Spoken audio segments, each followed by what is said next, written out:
Hello दोस्तों, examination classes में आपका स्वागत है। आज मैं आप लोगों के लिए यूपी पुलिस कंप्यूटर ऑपरेटर का दोस्तों जो थ्योरेटिकल पार्ट मेरा चल रहा है, आज कंप्यूटर मेमोरी का मैं सेकंड पार्ट डिस्कस करूंगा, जिसकी क्लास नंबर 26 लेके उपस्थित हुआ हूं। आइए चलिए डिस्कस करते हैं दोस्तों, उसके बाद बातें होती रहेगी। यहाँ पे देखिए प्राइमरी मेमोरी, पहला क्या था, मैंने मेमोरी को दो पार्ट में डिवाइड किया था, प्राइमरी मेमोरी, सेकेंडरी मेमोरी। ये वाला पार्ट दोस्तों हमने पूरा का पूरा इसके प्रीवियस वाले वीडियो में जो है कवर कर लिया। अब हम लोग चलेंगे इस वाले पार्ट में, सेकेंडरी मेमोरी। अच्छा, थोड़ा सा रिमाइंड करा दूं, प्राइमरी मेमोरी और सेकेंडरी मेमोरी दो पार्ट में डिवाइड हुआ। प्राइमरी मेमोरी में रैम और रोम आया, मींस रैंडम एक्सेस मेमोरी और रीड ओनली मेमोरी। रैम में दो पार्ट आए थे, एस रैम और डी रैम, मतलब स्टैटिक रैंडम एक्सेस मेमोरी और डायनेमिक रैंडम एक्सेस मेमोरी। उसके बाद रोम में दोस्तों तीन पार्ट आया, P ROM means programmable read only memory, EP ROM erasable programmable read only memory, और EEP ROM means electrically erasable programmable read only memory. ये part हमने डिस्कस कर लिया दोस्तों। इसको हमने क्या बोला था दोस्तों, ये है वोलाटाइल। ये क्या है दोस्तों, वोलाटाइल नेचर का। वोलाटाइल मींस क्या होता है दोस्तों, वोलाटाइल मींस होता है परिवर्तनशील। परिवर्तनशील मेमोरी मतलब परिवर्तनशील मींस इसमें परिवर्तन हो सकता है। ये सेकेंडरी मेमोरी क्या बोलते हैं दोस्तों, non volatile memory. Non volatile memory, non volatile, इसका मतलब क्या होता है दोस्तों, अपरिवर्तनशील।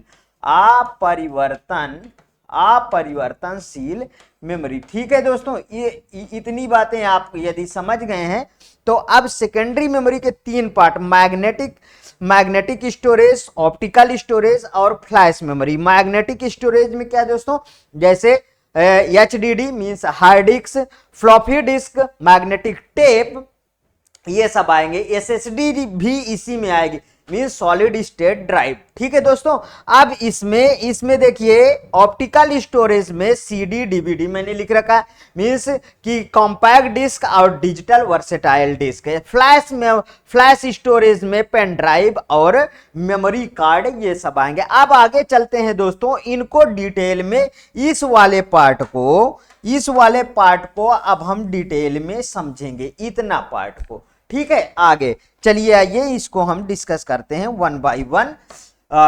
देखिए यहां से क्वेश्चन बनते हैं, इसलिए मेमोरी पार्ट हुआ। आपका एक और टॉपिक बता देता हूं, प्रिंटर हुआ। प्रिंटर भी आगे मैं डिस्कस करूंगा बाकायदे इसी तरीके, इसलिए ये सबको बहुत ध्यान से आपको पढ़ने की जरूरत होगी। और जहां जहां पॉइंट से क्वेश्चन बन जाते हैं वहां मैं आपको बता ही देता हूं कि यहां से क्वेश्चन बनेंगे। चलिए देखिए, सेकेंडरी मेमोरी और एक्सटर्नल मेमोरी, इसी को क्या कहते हैं दोस्तों, एक्सटर्नल मेमोरी। प्राइमरी को क्या कहते हैं, इंटरनल मेमोरी। प्रोसेसिंग मेमोरी, ठीक है, ये सब चीजें प्राइमरी मेमोरी के अंतर्गत आते हैं। देखिए, secondary memory is used to the store large quantity of permanent data. Means कि सेकेंडरी मेमोरी में जो भी डाटा होगा वो लार्ज क्वांटिटी में आप स्टोर कर सकते हैं और परमानेंट आपका स्टोर रहेगा। मींस कि आपके कंप्यूटर बंद होने पे आपका डाटा इरेज नहीं होगा। जबकि दोस्तों कंपैरिजन करता रहूंगा, प्राइमरी मेमोरी में आपका डाटा जो है प्रोसेसिंग के दौरान केवल प्राइमरी मेमोरी में होता है, मींस रैम में होता है। जब आप कंप्यूटर स्टार्ट कर देते हैं तब आपका डाटा जो है हार्ड डिस्क से रैम में कॉपीड हो जाता है, उस समय प्रोसेसिंग मेमोरी के दौरान प्राइमरी मेमोरी में काम आता है। लेकिन वहीं पे रोम को बताया था दोस्तों, रोम जो है नॉन वोलाटाइल की तरह, means as a secondary memory behave करता है। मींस कि जब रोम जो है, रोम मेमोरी कंप्यूटर मैन्युफैक्चर होता है, उस समय उस मेमोरी में प्रोग्राम्ड किया जाता है, मींस उसको उस समय इंस्टॉल किया जाता है। आगे देखिए, सेकेंडरी मेमोरी का उपयोग बड़ी मात्रा में अस्थायी डाटा को एकत्रित करने के लिए किया जाता है। ठीक है, आगे चलते हैं दोस्तों। अब हार्ड डिस्क समझते हैं। हार्ड डिस्क देखिए, hard disk is the type of storage device, it is in the shape of the circular plate. ये किस पे होती है, इस तरीके। देखिए इसका आकार अभी आगे भी बनेगा, इस तरीके इसका आकार होगा दोस्तों, और ये कंसेंट्रिक सर्किट में डिवाइड होता है। इसको क्या बोलते हैं दोस्तों, इस वाले को हम जब इस वाले पार्ट में डिवाइड कर देंगे तो ये वाला पार्ट हमारा, ये पार्ट हो जाएगा सेक्टर। ठीक है, ये बार पार्ट क्या हो जाएगा दोस्तों, ये पार्ट बन जाएगा सेक्टर। मींस हम कंसेंट्रिक सर्किट में इसे काट देंगे, इसी बॉक्स में जाके जो है डाटा स्टोर होता है। ठीक है, आगे देखिए, आगे क्या लिखा है, it is the also called hard drive and hard disk drive. इसी को hard drive and hard disk drive कहते हैं। It uses magnetic particles to collect data. ये क्या करता है, कलेक्ट डाटा करने के मैग्नेटिक पार्टिकल्स का यूज करता है। Instruction and information, collect data, instruction and information. इसके पहले मैं इंस्ट्रक्शन को अच्छी तरीके से आपके सामने डिस्कस किया था। ठीक है, कि डाटा किस में स्टोर होता है, इसके प्रीवियस वीडियो देखिए, तब इसको देखिए, तभी मजा आएगा दोस्तों। हार्ड डिस्क एक प्रकार की स्टोरेज डिवाइस है, यह वृत्ताकार प्लेट के आकार की होती है। यह हार्ड ड्राइव व हार्ड डिस्क ड्राइव भी कहा जाता है इसे। यह डाटा, इंस्ट्रक्शन, इंफॉर्मेशन को कलेक्ट करने के लिए मैग्नेटिक पार्टिकल्स का उपयोग करती है, जैसे 128 GB, 256 GB, 512 GB, 1024 GB means 1000 जिसे आप 24 कहते हैं, और 2048 मीन्स 2048 जीबी इत्यादि। ये सब में ये यहाँ पे देखिए दोस्तों, ये मैं हार्ड डिस्क की इमेज लगा रखा हूं, आप इसको अच्छी तरीके से देखिए। ये कितना भाई, देखिए ये वाला जो ये तरीके से क्या है, इस तरीके से जो ये आगे की तरफ लाइन जैसे बढ़ा हुआ है दोस्तों, ये जो है यही इस जो डीवीडी टाइप को आपको दिख रहा है, इसको जो है ये रीड करता है, मतलब ये घूमता है, तब उससे डाटा को ये रीड करता है कि इसमें है क्या, वही आप लोग एक्सेस करते हो दोस्तों। आगे चलते हैं, यहां पे देखिए सीडी रोम के बात आ जाती है। Compact disk and compact disk read only memory, CD-ROM is also known as the optical disk। इसको और किस नाम से जाना जाता है, ऑप्टिकल डिस्क के नाम से जाना जाता है। The data is the permanently imprinted on the optical disk, इसमें permanently स्टोर होता है। CD-ROM is also called the WORM disk. इसको और क्या कहते हैं दोस्तों, वार्म डिस्क। मींस की राइट वंस रीड मेनी। एक बार आप इसको क्या करो, वन रीड मेनी, मतलब एक बार राइट करने के बाद कई बार आप इसको रीड कर सकते हो। ठीक है, आगे देखिए, सीडी रोम को ऑप्टिकल डिस्क के नाम से भी जाना जाता है। ऑप्टिकल डिस्क के ऊपर डाटा को अस्थायी रूप से अंकित किया जाता है। सीडी रोम को वार्म डिस्क भी कहते हैं। दोस्तों, जो मेरी इंग्लिश होती है उसका सेम टू सेम ट्रांसलेशन आपको मिल जा रहा है। यदि इसमें भी आपको कोई दिक्कत आती है तो आप कमेंट करके मुझे बताइए दोस्तों, इसके बाद भी इसको तोड़ के मैं पढ़ाऊंगा। ठीक है, लेकिन आप कमेंट करिए बस कि हाँ मुझे ये चीज चाहिए सर, वो आपके सामने प्रस्तुत होगा। आगे देखिए, CD-ROM was developed in 1982 by the Japanese company Denon। इसको याद कर लीजिए कि डेनन एक कंपनी थी जो सीडी रोम को 1982 में डेवलप किया था। वो कहाँ की थी, जापानीज कंपनी थी। But it was the first use in the year 1990। पहली बार इसका उपयोग जो है 1990 में हुआ था। सीडी रोम का विकास वर्ष 1982 में जापान की कंपनी डेनन ने किया, परंतु इसका प्रथम उपयोग वर्ष 1990 में किया गया। ये देखिए, ये इमेज आपको दिख रही है, ये है कॉम्पैक्ट डिस्क। ठीक है, सीडी रोम। चलिए आगे, CDRW means compact disk rewritable, means कि इसको आप एक के बाद एक बार राइट करते हो, एक से ज्यादा बार रीड कर सकते हो, फिर इसका डाटा इरेज करके फिर से इसको राइट कर सकते हो, फिर इसको रीड कर सकते हो। आपको से रीड राइटेबल आप CD यूज भी किए होंगे यदि कंप्यूटर के छात्र हैं तो दोस्तों। आगे देखिए, CDRW is also known as the erasable disk, इसको और दूसरे नामों से इरेजेबल डिस्क से भी जाना जाता है क्योंकि इसको आसानी से इरेज और इसमें डाटा डाल। आगे देखिए, CDRW को इरेजेबल डिस्क के नाम से जाना जाता है। The data collected in this can be deleted और चेंज्ड, लिखा है साफ साफ, कैन बी डिलीटेड और चेंज, इसमें डिलीट भी कर सकते हो, चेंज भी कर सकते हो। To write CDRW you must have CDRW software and CDRW drive.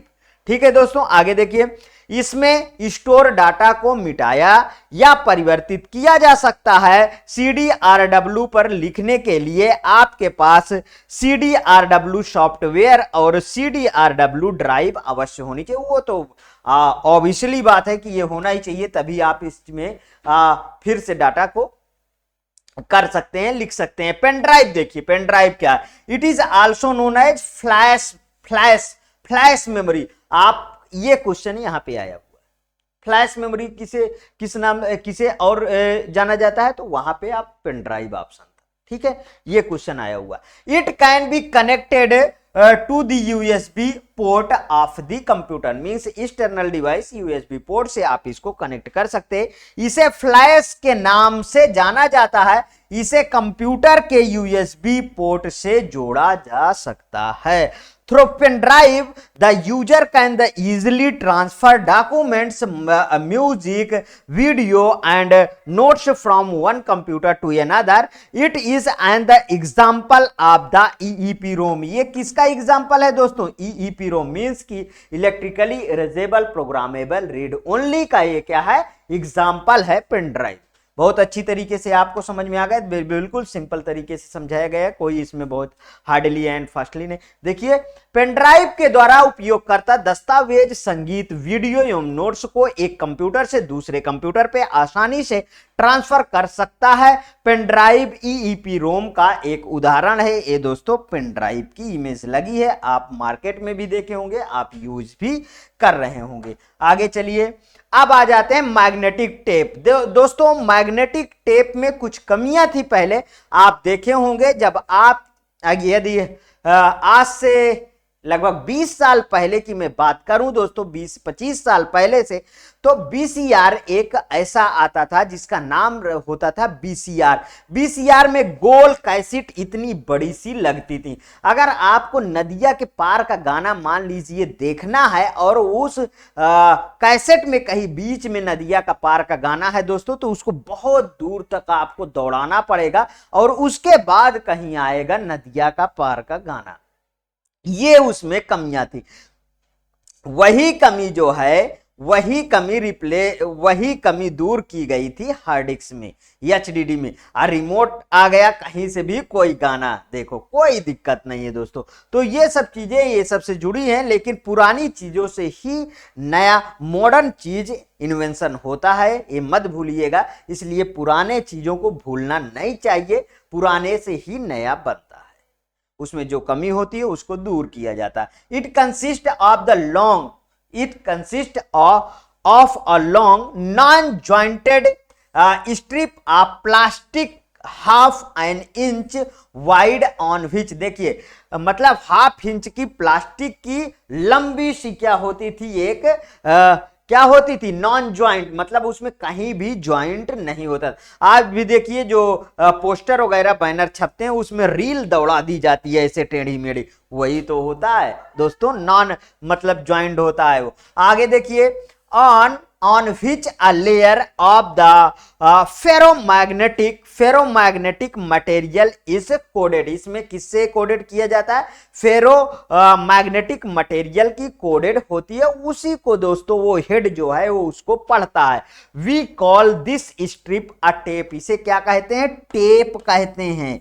इसी को क्या कहते हैं दोस्तों? टेप कहते हैं। इसमें आधा इंच चौड़ा प्लास्टिक के बिना जोड़ वाली पट्टी होती है, जिस पर फेरोमैग्नेटिक मटेरियल मींस फेरोमैग्नेटिक पदार्थ की परत चढ़ाई जाती है। इस पट्टी को ही हम क्या कहते हैं? टेप कहते हैं। बहुत अच्छी तरीके से आप लोगों को यह समझ में आया होगा। It is the oldest form of secondary storage. Magnetic tape processes data और डॉक्यूमेंट्स सीक्वेंसली। यह सेकेंडरी स्टोरेज का सबसे पुराना प्रारूप है। मैंने अभी अभी बताया उस कहानी में कि बहुत पुराना है। मैग्नेटिक टेप डाटा अथवा डॉक्यूमेंट को सीक्वेंशली रूप से संसाधित करता था। ठीक है, मतलब सीक्वेंस रूप से एक के बाद एक ऐसे संसाधित करता था। आगे ये यहां पे देखिए, आपके सामने मैं ये डायग्राम प्रस्तुत किया हूं। पहले आपको बता देता हूं, ये वाला ट्रेंड बहुत आया था दोस्तों बीच में, जिसमें मतलब कि एम्पलीफायर वगैरह आप देखे होंगे। उसमें ये चीजें कैसे, मतलब इस मशीन में एक कैसेट लगाई जाती थी, फिर साउंड से जोड़ते थे या एम्पलीफायर से जोड़ते थे, जो आवाज देने का हम कहते हैं। यहाँ पे दो ऐसे जो है मतलब इसको रोटेट करके का मतलब कि इसमें ले जाके फंसा दिया जाता था, और यहाँ पे ये दोस्तों हेड चलता था। ये यहाँ पे ये इस तरीके ये मूव होता था, ऐसे ऐसे ऐसे ऐसे ऐसे ऐसे, और ये हेड जो है इस टेप को पढ़ता था। मींस क्या इसमें लिखा है तब आपका गाना बजता था। ध्यान रखिएगा। ठीक, आगे चलते हैं। नेक्स्ट, अब डीवीडी आ जाइए। Digital versatile disk or the digital video disk. दोनों फुल फॉर्म ये पूछे गए हैं दोस्तों, इसलिए इनको बहुत अच्छी से याद रखिएगा, कभी इसको भूलिएगा नहीं, ये फुल फॉर्म पूछे गए। ठीक है, आगे देखिए। DVD is the commonly use in the movies, video song and wedding recording. मतलब कि शादी की कैसेट बनाने में डीवीडी का अहम रोल होता है दोस्तों। आजकल तो पेन ड्राइव में लोग बाग पूरी शादी के एक ही पेन ड्राइव में ले लेते हैं और उसको बार बार खोस कर देखते रहते हैं दोस्तों। The DVD disk is circular in shape. कैसा होता है दोस्तों? इसका आकार जो है सर्कुलर होता है। डीवीडी एक प्रकार की स्टोरेज डिवाइस है। डीवीडी का उपयोग generally movies, video song and wedding recording इत्यादि में किया जाता है। डीवीडी डिजिटल वर्सेटाइल डिस्क का आकार सर्कुलर होता है। ठीक है, इसके आगे वाली इमेज आपको मैं दिखाऊंगा डीवीडी है क्या। ये देखिए दोस्तों, DVD means digital versatile disk की ये इमेज है। चलिए आगे बढ़ते हैं। अब आ जाइए फ्लॉपी डिस्क में। Floppy disk are produced by the coating a layer of magnetic oxide over a flexible plastic sheet. A floppy disk shape a read write head which writes and reads data by touching the surface of the floppy. Floppy disk एक flexible plastic sheet के ऊपर चुंबकीय oxide की परत चढ़ाकर तैयार की जाती है। फ्लॉपी डिस्क का एक रीड राइट हेड होता है। जो दोस्तों मैं बता देना चाहता हूं फ्लॉपी डिस्क के बारे में कि पहले ये कंप्यूटर में यूज होता था फ्लॉपी डिस्क, और आपके कंप्यूटर में वो चीज रखने के लिए फ्लॉपी डिस्क के बॉक्स भी कटे हुए होते थे, और वो फ्लॉपी डिस्क के एक ऐसे जैक निकालते थे और उसमें फ्लॉपी डिस्क रख के लगा दिए जाते। लेकिन अब के कंप्यूटर में फ्लॉपी डिस्क का ये वाला पोर्शन जो है बंद कर दिया गया, अब कंप्यूटर में नहीं बन के आता है, ये ध्यान रखिएगा। ठीक है, क्या लिखा है? फ्लेक्सिबल प्लास्टिक सीट के ऊपर चुंबकीय ऑक्साइड की परत चढ़ाकर तैयार किया जाता था फ्लॉपी डिस्क। फ्लॉपी डिस्क का एक रीड राइट हेड होता है जो फ्लॉपी की सरफेस से स्पर्श करके डाटा को रीड राइट करता है। और फ्लॉपी डिस्क की कैपेसिटी भी लिमिटेड थी दोस्तों, 2.4 MB इसका इस तरीके जो है इसमें डाटा स्टोरेज होता था, जैसे 3.5 इंच इस तरीके में उपलब्ध होती थी। Floppies are the two common size, कौन कौन से, ये देखिए यहां पे लिखा भी है मैंने, 3.5 inches and 5.25 inches in diameter. Floppy दो कॉमन आकार में आती है जिसका बेस होता है 3.5 इंच और 5.25 इंच होता है। नेक्स्ट, ये है दोस्तों फ्लॉपी डिस्क, देख लीजिए फ्लॉपी डिस्क की ये इमेज है। अब आगे बढ़ते हैं, अब यहां पे आ जाते हैं फ्लैश मेमोरी में। Flash memory is also called a flash RAM means random access memory. It can be the reprogrammed after being erase means data उड़ा के फिर से इसे रीप्रोग्राम्ड किया जा सकता है। The common use of the flash memory is to store the system in a computer's ROM. Store the system in a computer's ROM में इसका उपयोग होता है। फ्लैश मेमोरी को फ्लैश रैम भी कहा जाता है। फ्लैश मेमोरी को इरेज कर दोबारा प्रोग्राम किया जा सकता है। फ्लैश मेमोरी का सामान्य उपयोग कंप्यूटर के रोम में व्यवस्था को स्टोर करना है। आपको समझ में आया होगा फ्लैश मेमोरी। मेमोरी यूनिट क्या है दोस्तों, अब मेमोरी यूनिट के बारे में डिस्कस करेंगे। Computer understandable only the machine language, only 2 digit 0 and 1 are use in machine language.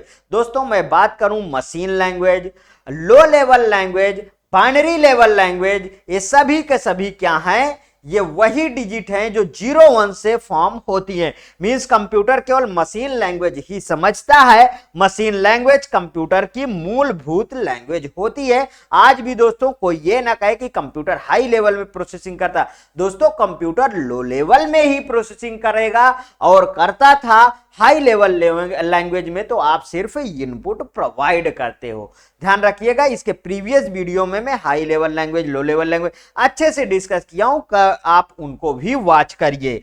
Computer memory की सबसे स्मॉलेस्ट यूनिट बिट होती है। अब चलिए थोड़ा सा, अब हाँ यूनिट्स ऑफ कंप्यूटर मैंने हेडिंग डाला है। अब इसमें आइए डिटेल से कुछ चीजें समझते हैं। पहली बात तो समझिए कि 1 बिट बराबर क्या होता है दोस्तों, 1 बिट बराबर 0 और 1 मींस कि 1 बिट बराबर 0 और 1, ये इसको क्या बोलते हैं, इसे बोलते हैं बाइनरी। देखिए बाइनरी मींस क्या होता है, बाइनरी मींस 2, 0 और 1, ठीक है। उसके बाद अगर मैं बोलूं कि दोस्तों 4 बिट बराबर क्या होता है, 4 बिट बराबर होता है 1 निबल के, ठीक है। अगर मैं बोलूं दोस्तों यहीं पे कि 2 निबल बराबर क्या होता है, 2 निबल बराबर क्या होता है, 2 निबल बराबर क्या होता है, फिर 1 बाइट होता है। क्या होता है दोस्तों, 1 बाइट होता है।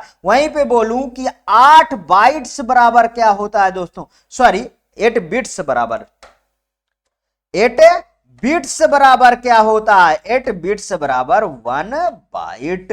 सारी जितनी अभी सभी मैं जितनी भी यूनिट हैं उनको नोट कर देता हूं, आप इसी तरीके नोट कर लीजिए, ठीक है। अब 1 बाइट हो गया, 8 बिट्स बराबर 1 बाइट, तो फिर मैं बोलता हूं कि 1024 बाइट बराबर क्या होता है दोस्तों, तो 1024 बाइट बराबर 1 MB मींस मेगाबाइट, ठीक है। आगे देखिए फिर 1024 मेगाबाइट बराबर क्या होता है, 1024 मेगाबाइट बराबर क्या होता है दोस्तों, वो बताइए आप।